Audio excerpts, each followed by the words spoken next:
పరకాల పట్టణంలో పారిశుద్ధ కార్మికులు గురువారం విధులు బహిష్కరించి నిరసన తెలిపారు.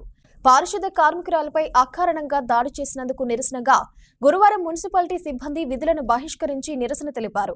వీరి నిరసనకు మద్దతుగా అన్ని రాజకీయ పక్షాలు, కార్మిక సంఘాలు మద్దతు తెలిపాయి.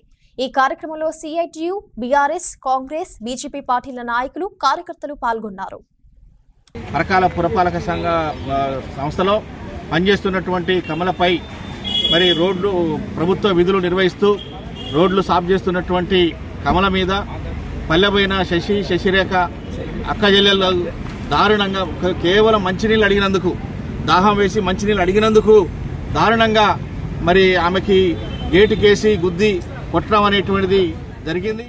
20వ వార్డులో చుక్క కమల సఫాయి కార్మికురాలు సోదరి పనిచేస్తూ మరి ఆ క్రమంలో శశి అనే వాళ్ళ ఇంట్లోకి వెళ్ళి చెత్త తీసే సందర్భంలో మంచినీళ్ళు అడిగినందుకు కారణంగా మరి నానా బూతులు తిడుతూ మరి దాడి కూడా చేయడం జరిగింది. ఈ దాడిని తీవ్రంగా మరి పాలకవర్గం తరఫున ఖండిస్తూ ఉన్నాము.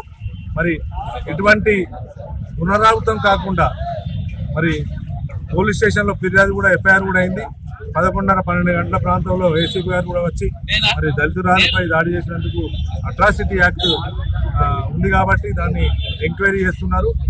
మేము ఒకటే కోరేది, సఫాయి కార్మికులు కాదు, ఇప్పుడు సఫాయి జవాన్లు గారు ప్రపంచమంతా అతలకుతం అయితే కోవిడ్ మహమ్మారి వచ్చినప్పుడు మరి ఆ సందర్భంలో వాళ్ళ ప్రాణాలను సైతం లెక్క చేయకుండా ఇళ్లకు వెళ్ళి ప్రతి కోవిడ్ పేషెంట్ యొక్క ఒక సామాను కూడా వాళ్ళు తీయడము, చెత్త చెదారాలు పరిశుభ్రం చేసి ప్రపంచ మానవాళిని కాపాడడం జరిగింది.